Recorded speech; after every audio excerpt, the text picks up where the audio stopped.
एक बड़ा नाम अनअकैडमी अपने ऑफलाइन सेंटर को बंद कर रहा है, लेकिन इस फैसले से सैकड़ों छात्रों के भविष्य को अधर में लटका दिया।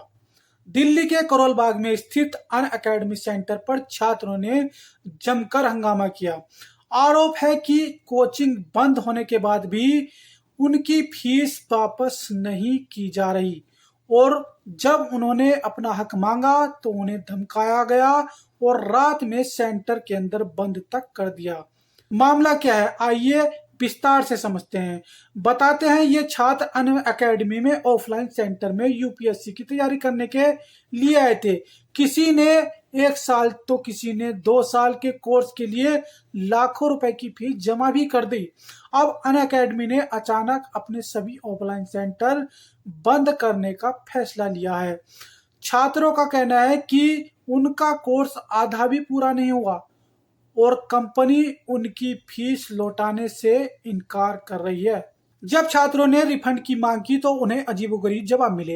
एक छात्र ने बताया कि वो बोल रहे हैं कि आपका 80% कोर्स ड्यूरेशन खत्म हो गया है, इसलिए आप रिफंड के लिए एलिजिबल नहीं है। छात्र बोल रहे हैं कि हमने तो सिलेबस पूरा करने के लिए पैसे दिए थे, कोर्स के टाइम पीरियड के लिए नहीं। हमारा सिलेबस तो अभी 30 से 40% ही हुआ है, तो रिफंड क्यों नहीं मिलेगा। छात्रों का आरोप है कि अनअकैडमी लगातार अपनी बातें और पॉलिसी बदल रहा है। एडमिशन के वक्त जो वादे किए गए थे अब उनसे मुकर रहा है। कई छात्रों ने बताया कि उनसे 2 साल की ऑफलाइन कोर्स की फीस ली गई, लेकिन अब कंपनी कह रही है कि ये कोर्स 1 साल ऑफलाइन और 1 साल ऑनलाइन का था। इस तरह की बातें उन्हें पहले कभी नहीं बताई गई। इस मामले में कंपनी की तरफ से जवाबदेही का भी बड़ा अभाव दिख रहा है। जब परेशान छात्र सेंटर पर जवाब मांगते हैं तो उन्हें बेंगलोर हेड ऑफिस से बात करने को लिए कहा जाता है और जब छात्र हेड ऑफिस में मेल करते हैं तो वहां से जवाब आता है कि अपने सेंटर पर बात करें। इस टालम टोल के बीच छात्र छात्राएं बस चक्कर काटने को मजबूर हैं, लेकिन मामला सिर्फ पैसों की धोखाधड़ी या अधूरे कोर्स का नहीं। छात्रों ने अनअकैडमी के स्टाफ पर धमकाने और बदसलूकी करने के आरोप भी लगाए हैं। छात्रों का कहना है कि जब वो कल देर शाम तक अपने रिफंड के लिए सेंटर पर शांति से बैठे थे तो स्टाफ ने उन्हें अंदर बंद कर दिया। एक छात्रा ने बताया, रात में उन्होंने आकर धमकाया, लॉक कर दिया, लाइट बंद कर दी और धमका कर गए हैं कि लाइट ऑन नहीं होनी चाहिए। छात्रों के पास इसका वीडियो भी है जिसमें एक शख्स दरवाजा बाहर से बंद करता दिख रहा है।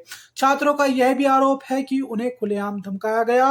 एक छात्र के मुताबिक दीपक सर की तरफ से धमकी दी गई कि हिम्मत है तो ले लो, तुम प्रोटेस्ट कैसे करोगे, कैसे रिफंड लोगे, हम देखते हैं। इतना ही नहीं, छात्रों का दावा है कि अब उन्हें डराने के लिए सेंटर पर बाउंसर की तैनाती भी की गई है। एक एजुकेशन इंस्टीट्यूट में बाउंसर की मौजूदगी अपने आप में कई बड़े सवाल खड़ा करती है। इस पूरे मामले में अनअकैडमी का कोई भी अधिकारी सीधे तौर पर बात करने या जिम्मेदारी लेने को तैयार नहीं है। लल्लन टॉप के रिपोर्टर ने जब स्टाफ से बात करने की कोशिश की तो वो या तो भागते नजर आए या फिर कहकर पल्ला झाड़ लिया कि ये सब उनके हाथ में नहीं है। छात्रों का यह भी कहना है कि जिन काउंसलर्स ने बड़े बड़े वादे करके उनका एडमिशन कराया था उन्हें कंपनी ने पहले ही नौकरी से बाहर निकाल दिया ताकि धोखेधड़ी का कोई सबूत ही ना बचे। लाखों रुपए शहर से दूर रहने का खर्च और भविष्य के सपने, इन सब पर अनअकैडमी के एक फैसले ने पानी फेर दिया। सिलेबस अधूरा है, फीस वापस नहीं मिल रही और ऊपर से डराने धमकाने के आरोप लग रहे हैं। सवाल यह है कि इतने बड़े एडटेक प्लेटफॉर्म की अपने छात्रों के प्रति कोई जिम्मेदारी नहीं है। क्या वादे करके एडमिशन लेने के बाद छात्रों को इस तरह उनके हाल पर छोड़ा जा सकता है?